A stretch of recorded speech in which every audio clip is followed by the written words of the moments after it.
তাহলে বন্ধুরা, আমাদের আগের এপিসোডগুলোতে আমরা আমাদের ভ্রমণের কয়েকটা দিন কেটে গেল, আপনারা দেখলেন। আশা করি আপনাদের আমাদের বাদরদের বাদরামও ভালো লেগেছে। আজ এলাম আমাদের শেষ দিনের ভিডিও নিয়ে।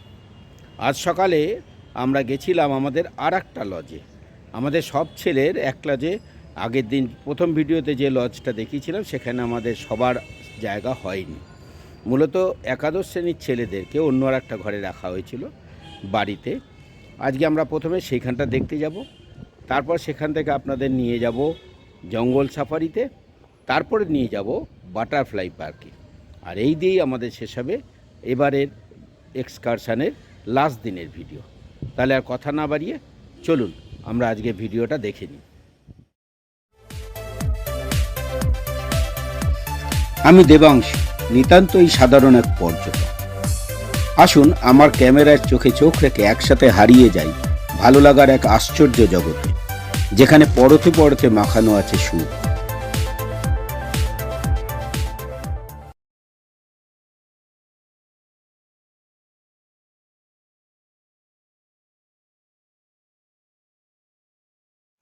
টকটকে লাল একটা সূর্য উঠেছে।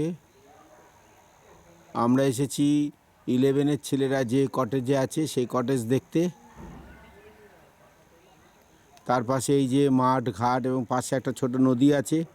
কাল রাতে এখানে হাতির উপদ্রব হয়েছিল, হুলা পার্টি এসছিল।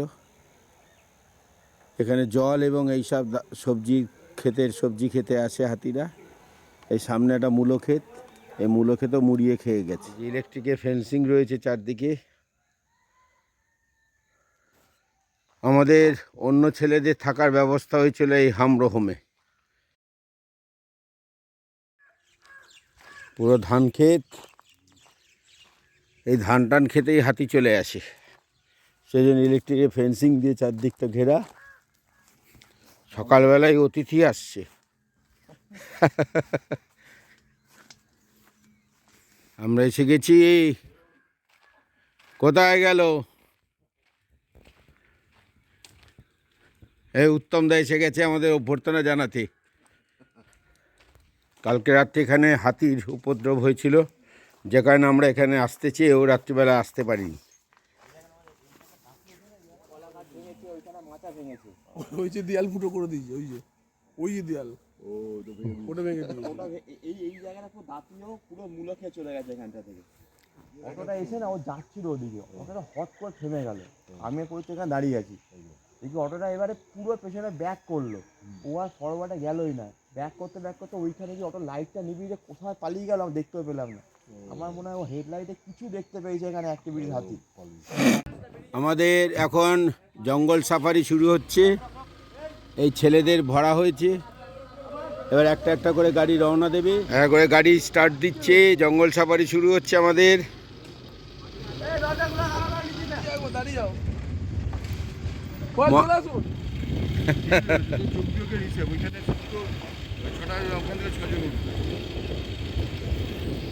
আমরা এখন ছোট ডিমা নদী পার করব। ছোট ডিমা ব্রিজ।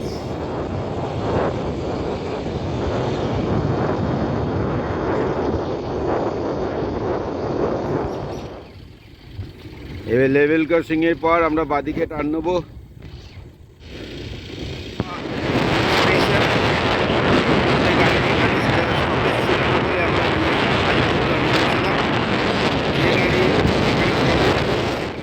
এই চলে এলাম আমরা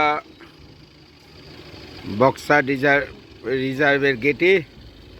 এখানে টিকিট কাটা হচ্ছে, আমাদের গাড়িগুলো দাঁড়িয়ে আছে। মান্না স্যার গেছেন টিকিট কাটতে। টিকিট কাটার পর গেট খুলবে, আমাদের সাফারি শুরু হবে। যদি আমাদের এখনও টিকিট হয়নি, টিকিট হওয়ার পরে আমরা এখান থেকে যেতে পারবো। এই রিজার্ভ ফরেস্টটা বৃহস্পতিবার দিন বন্ধ থাকে, ফলে যখন আসতে হবে বৃহস্পতিবারটা এড়িয়ে আসতে হবে। টিকিট কাটা হয়ে গেছে, টিকিট দেখানো চলছে, আমাদের সাফারি শুরু হচ্ছে। 7:54 বাজে এখন, না? এরপর পর আমাদের গাড়ি যাচ্ছে, আমাদের গাড়ি চলতে শুরু করলো।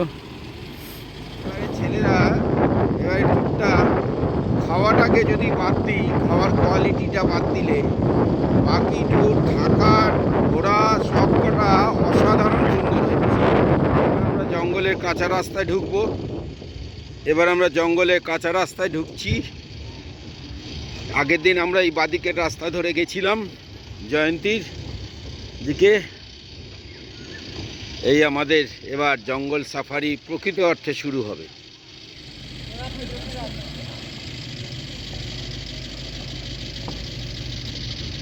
জঙ্গলের নাম জঙ্গল, হনুমান যাচ্ছে এক দঙ্গল।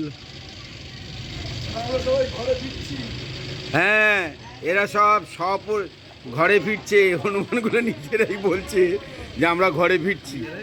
হ্যাঁ, একেই বলে সঠিক আত্মপর্যালোচনা।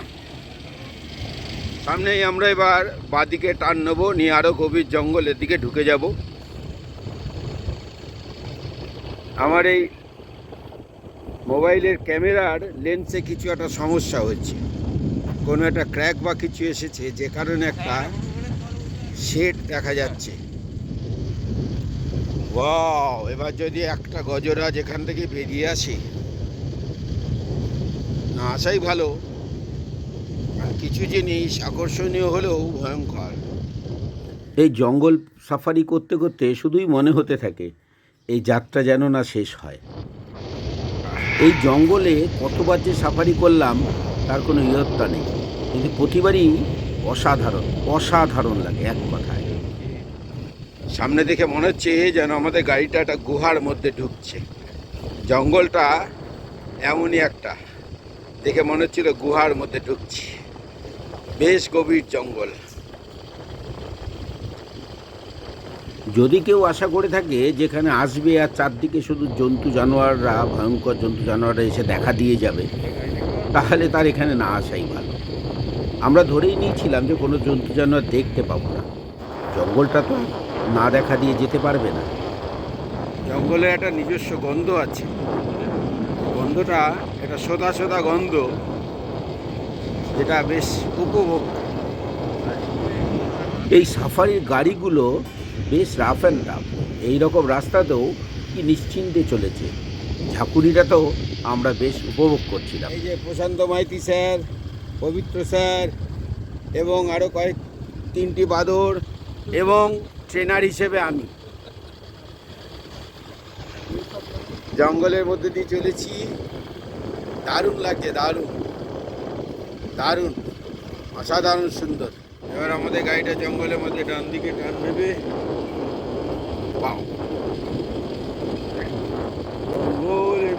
জঙ্গল কি দেখেছিস স্বজাতি? হরিণ দেখা গেল। হরিণ দেখে আমাদের গাড়িগুলো দাঁড়িয়ে গেল। এই যে হরিণের দল ঘাস খাইতেছে। আমরা যেমন ওদেরকে দেখছি, ওরাও সেরকম আমাদেরকে দেখছে।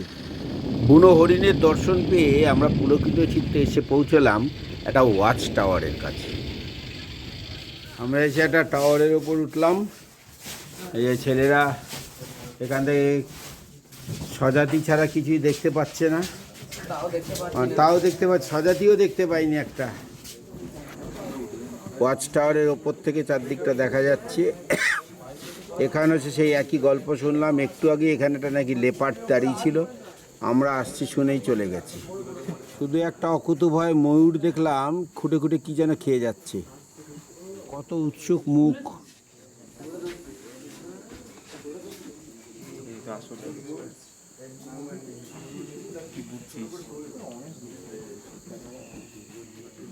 হায় রে পাখি ল্যাজ ঝোলা, খাওয়াবো তোকে ভাজা ছোলা। দূরে, বহু দূরে একটু গাছের একটু আড়ালে দেখা গেল একটা হরিণ বা হরিণের বাচ্চা আপন মনে লবণ চেটে যাচ্ছে। মান্না স্যার ময়ূর শিকার করছে, আমরা মান্না স্যারকে শিকার করছি। ছেলেরাও সব ক্যামেরা বাগিয়ে রেডি। হরিণের যদি শিং না থাকে তাহলে সেটাকে ঠিক হরিণ বলে মনে হয় না। কিছু একটা আওয়াজ পেয়েছে হরিণটা, বেশ সচকিতভাবে 2-4 বার মাথা নেড়ে নিল, কান উঁচু করে কিছু শুনে নিল, আবার সল্ট চাটতে শুরু করলো, অর্থাৎ নিরাপদ বোধ করেছে। আমরা খুব আশা করেছিলাম ময়ূরটা বোধহয় প্যাখম মেলবে, কিন্তু নচ্ছার ময়ূরটা কিছুতেই প্যাখম মেলল না। আমাদের রিটার্ন জার্নি শুরু হলো। এবার আমরা ওয়াচ টাওয়ার থেকে ফিরে চলছি। এতক্ষণ আমরা যে ডিরেকশনে এসেছিলাম তাতে আলোর উল্টো দিকে ছিলাম, ফলে ছবিগুলো একটু অন্ধকার অন্ধকার হয়েছিল। এখন দেখুন আলোটা দারুণ পড়েছে, একেবারে কাটা আলো, দারুণ লাগছে জঙ্গলটা, আরও ঘন সবুজ লাগছে। আবার আমরা জঙ্গলের অন্য রুটে ঢুকে পড়লাম। এই জঙ্গলে আমার প্রথম আসা সেই 1993 সালে। তখনকার অনেক স্মৃতি মনে পড়ে যাচ্ছিল। সেই সময় জঙ্গলে বিরাট বিরাট এক একটা মোটা মোটা গাছ ছিল, সেসব গাছের একটাও এখন আর দেখা যায় না। আওয়াজ পাওয়া যাচ্ছে, কিন্তু জন্তু জানোয়ার আমরা কিছুই দেখতে পাচ্ছি না। শুধু একবার এদিকে আর একবার ওদিকে খুঁজে যাচ্ছি। এবার আমরা সেই মেন রোডে চলে এলাম, এসে মেন রোড ক্রস করে ওপাশের জঙ্গলটায় ঢুকছি। আমরা এখন গাড়ির খাঁচায় ভরে জঙ্গল দেখতে বেরিয়েছি। দারুণ লাগছে, খুব সুন্দর এনজয় করছি। বন্যপ্রাণী দেখতে পাইনি ঠিক আছে, কিন্তু জঙ্গলটা সত্যি উপভোগ্য। কয়েকটা প্রজাপতি ছাড়া কিছু এখনো দেখতে পাইনি। আর ওই টাওয়ার থেকে একটা ময়ূর দেখেছিলাম, আর একটা হরিণের শাবক বলেই মনে হলো, কারণ কোনো সিংটিং কিছু নেই। যাদের জন্য আমরা এখানে আসা, সেই ছেলেরা কিন্তু ভীষণ এনজয় করছে।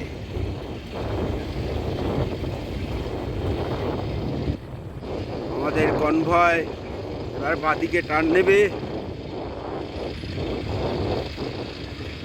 ওয়াও, মোবাইলের ক্যামেরার লেন্সটা একটা ঘষা খেয়েছে, যে কারণে লাইট পড়ে একটা অন্যরকম এফেক্ট হচ্ছে। সেটাকে যথাসম্ভব এড়িয়ে ছবি তোলার চেষ্টা করছি, কিন্তু হচ্ছে না। ছবিতে একটা স্পট এসেই যাচ্ছে। শহরের ইটকাঠ কংক্রিটের জঙ্গল ছেড়ে এই সবুজ জঙ্গল দেখে মন এতটাই ভরে গেল যে আশ আর কিছুতেই মিটছে না। জঙ্গলের গাছের ফাঁক দিয়ে সূর্য ঠাকুর উঁকি মারছে, ঝিকঝিক মারছে, ঝিলিক মারছে। আর আমরা বন্যপ্রাণী দেখার আশায় জঙ্গল পথে ঘুরে বেড়াচ্ছি।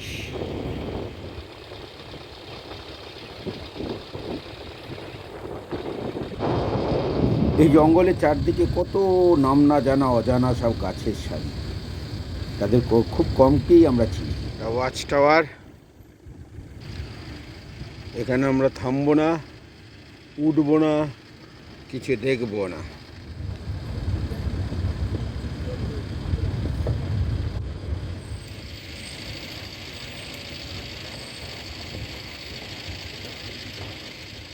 এই বনপথে যেতে যেতে শুধুই মনে হচ্ছিল সময় যেন খুব দ্রুত ছুটে চলেছে। আর একটু ধীরে চললে অসুবিধা কী আছে? এই বনটাকে তো আরও বেশিক্ষণ ধরে দেখা যায়, আরও অনেকক্ষণ ধরে উপভোগ করা যায় এর সৌন্দর্য, এই সবুজ স্নিগ্ধতা, যা আমরা শহরের জীবনে প্রায় দেখিই না। এই সময় যদি আর একটু ধীরে চলতো, এরকম ধীরে ধীরে আমরা ঘুরতে পারতাম এই বনপথে, তাহলে বোধহয় মনের আশ খানিকটা মিটত। কিন্তু কি করব, সময় বাধা আছে, নির্দিষ্ট সময়ের মধ্যে আমাদের রাইড শেষ করতে হবে, তাই মন না চাইলেও ছুটে চলতে হলো। আর যত আমাদের রাইডের সময় কমে আসতে লাগলো, তত মনে হতে লাগলো যেন সময় আরও জোরে ছুটছে, ঘোড়ার জিন লাগানো আছে তার গায়ে। আমাদের সাফারি কনভয় চলেছে।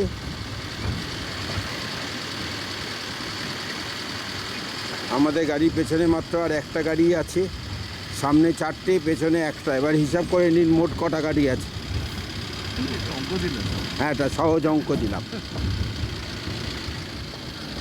সামনে বোধহয় একটা হাতি দেখা গেছে, আওয়াজও পেলাম একটু আগে।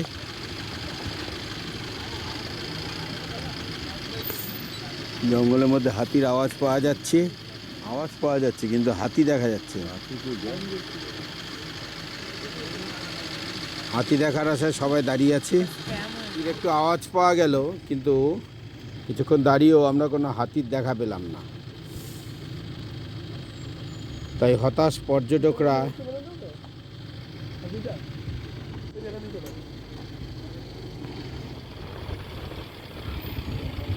আমরা জঙ্গল থেকে বেরিয়ে যাচ্ছি। সম্ভবত আমাদের জঙ্গল সাফারি শেষ। এবার আমরা যে গেট দিয়ে ঢুকেছিলাম তার ঠিক বিপরীত দিকে রাস্তায় বেরোলাম। আমাদের জঙ্গল সাফারি দি এন্ড। এখন আমরা খাবারের টেন্টের দিকে এগিয়ে চলেছি। জঙ্গল মে বাম্পার ভিড় হয়, যাতে হাতিরা জোরে দৌড়তে না পারে, হরিণরা জোরে দৌড়তে না পারে, সেই জন্য বাম্পার দেওয়া আছে, তাতে আমরাও একটু আটকে যাচ্ছি। আমাদের জঙ্গল সাফারি শেষ। এখন 9:15 বাজে, অর্থাৎ 1 ঘন্টা 15 মিনিটের এই আমাদের জঙ্গল সাফারিটা হলো। এই 1 ঘন্টা 15 মিনিট কোথা দিয়ে কেটে গেল বুঝে উঠতে পারলাম না। যে হোমস্টেতে ছিলাম তার ঠিক পাশ দিয়ে গেছে রেল লাইন, ফলে রেল দেখবো না তা কি হয়।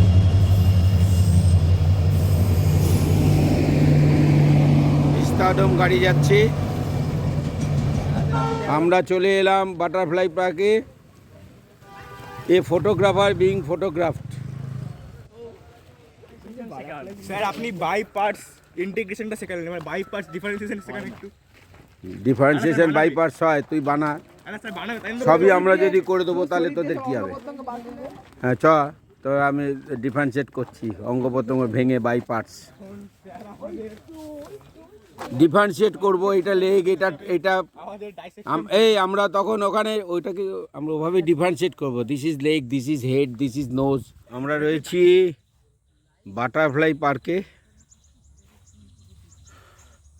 পার্কটা বাইরে থেকে যেরম লেগেছিল, ভেতরটা কিন্তু বেশ সুন্দর। উত্তমদার নেতৃত্বে ছেলেরা বাটারফ্লাই দেখে এলো। বাইরে থেকে দেখে এতটা বোঝা না গেলেও ভেতরটায় ঢোকার পর কিন্তু জায়গাটা ভারী সুন্দর, বেশ সুন্দর করে গোছানো। এখন ফুল একটু কম, আর কদিন পরই প্রচুর ফুল ফুটবে। বাটারফ্লাই পার্কে সত্যি বাটারফ্লাই পার্ক, প্রচুর বাটারফ্লাই উড়ে যাচ্ছে, বিভিন্ন রকম বাটারফ্লাই এখানে দেখা যাচ্ছে। এটা আর একটা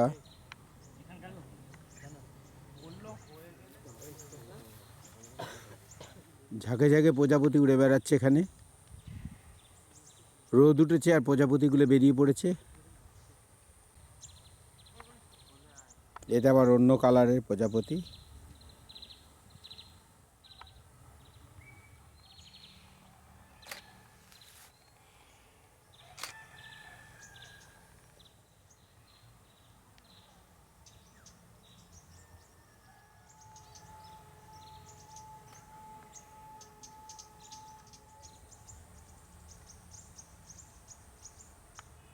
এই নীলটাকে অনেকক্ষণ ধরে ধরার চেষ্টা করছিলাম। এই প্রজাপতিটা যখন ওড়ে তখন এটাকে নীল রং দেখা যায়।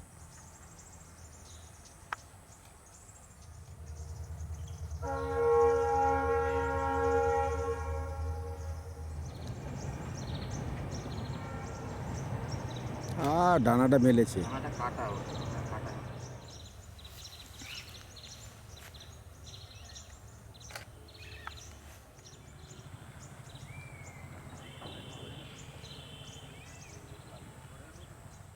এই পোকাটা দেখো, গন্ধি পোকা বোধহয়। এটা দেখলে কিসের কথা প্রথম মনে পড়ে বলুন তো? হ্যাঁ, ঠিক ধরেছেন, প্যাঙ্গোলিন বা পিপিলিকা ভুক। অনেকটা তাদের গায়ে এরমভাবে আঁশগুলো ছড়ানো। এগুলো কি ফুল? এগুলোকে দেখে পাতা বলে মনে হলো, সম্ভবত এগুলো আসলে ফুল। যেমন ঝিনুকের মতো দেখতে, গড়ন। এক ওপরের পাতাটা নিচের পাতাটাকে ঢেকে রেখেছে। এভাবেই সব পাতাগুলো তৈরি হচ্ছে।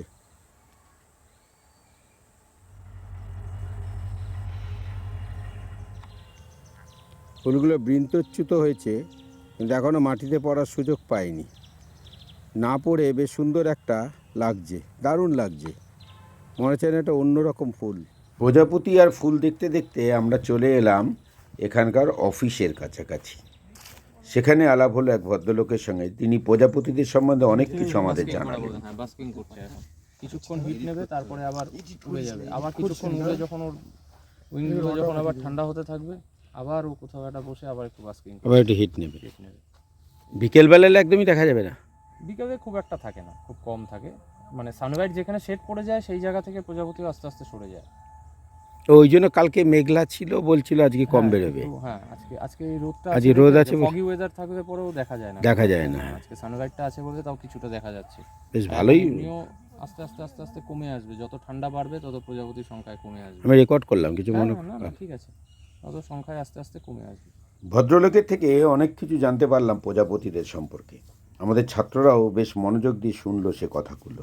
এই পার্কটার কথা পার্কটা? পার্কটা বক্সা টাইগার রিজার্ভ ফরেস্ট ডিপার্টমেন্টের আন্ডার। ফরেস্ট ডিপার্টমেন্ট, তার মানে গভর্নমেন্ট, হ্যাঁ, government of West Bengal Government. Forest ডিপার্টমেন্টের আন্ডারে এটা মানে ফান্ডিং করে ফরেস্ট ডিপার্টমেন্ট। হ্যাঁ বাকি টেকনিক্যাল মেইনটেনেন্স পার্টটা আমাদের একটা অর্গানাইজেশন আছে, নেচার মেটস নেচার ক্লাব বলে। হ্যাঁ হ্যাঁ। আমরা টেকনিক্যাল সাপোর্টটা আচ্ছা, ওই যে নেচার মেড নেচার বলছে, ওটা কি গভর্নমেন্ট না এমনি না private? Wild life NGO. Wild life NGO, আমাদের ওয়াইল্ড লাইফ রিলেটেড বিভিন্ন কাজ হয়, প্রজাপতি পাখি বিভিন্ন হ্যাঁ, কাজ হয় গার্ডেনে। এটা বক্সা থেকে জাস্ট 3টে রেকর্ড আছে এখন অবধি, তার মধ্যে একটা রেকর্ড আমাদের এই বাগান থেকে, এটা 2 বছর আগে পাওয়া গেছিল। গ্রিন কালার আছে। গ্রিন ফ্ল্যাশ, গ্রিনের একটা ভাব থাকে, ছোট লাইসেনিড ফ্যামিলির একটা বাটারফ্লাই, গ্রিন ফ্ল্যাশ নাম।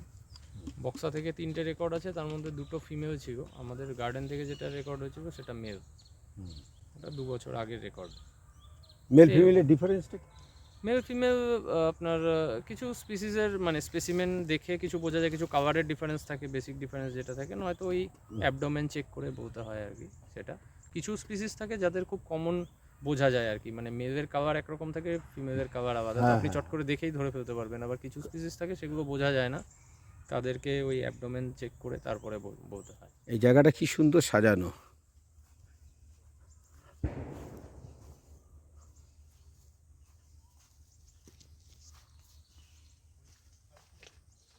এখানে এসে অনেক কিছু জানতে পারলাম, যে এই প্রজাপতিরা যে ডানা মেলে, আসলে ডানা মেলে তারা সূর্যের আলো থেকে শক্তি সংগ্রহ করে, তারপর যখন ক্লান্ত হয়ে পড়ে আবার বসে পড়ে তারা ডানা মেলে দেয়।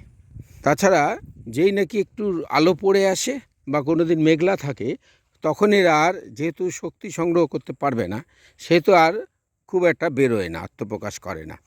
এবং শীতকালেও এদেরকে খুব একটা, বিশেষ করে যেদিন ফগি ওয়েদার থাকে সেদিন প্রজাপতি প্রায় দেখা যায় না। আর গরমকালেও যখন এখানে 40 ডিগ্রির ওপরে টেম্পারেচার চলে যায় তখন এদের দেখা যায় না। মোটামুটি এদের একটা টেম্পারেচার রেঞ্জ আছে, যেটা হচ্ছে 20 থেকে 36-38 পর্যন্ত। এর মধ্যে দারুণ দেখা যায়। মে জুন মাসে নাকি এখানটা প্রজাপতিতে ছেয়ে থাকে। আরও কিছুক্ষণ ইতিউতি প্রজাপতিদের ওড়াউড়ি দেখে আমাদের ফিরে আসতেই হলো লজে, কারণ আজ আমাদের ফিরতি ট্রেন ধরতে হবে। খাওয়া দাওয়া স্নান টান বাকি আছে এখনও। 4টের সময় বাদর শুমারি করে আমরা সব কাটা বাদরকে খাঁচায় পুড়ে আবার আমাদের কদিনের ভ্রমণ আজ শেষের পথে। এবার আমরা চলেছি স্টেশনে, ট্রেন ধরবো বাড়ি ফেরার। অসাধারণ কাটলো এই কটা দিন। ছেলেরা, সবচেয়ে বড় কথা, ছেলেরা খুব এনজয় করেছে, খুব এনজয় করেছে।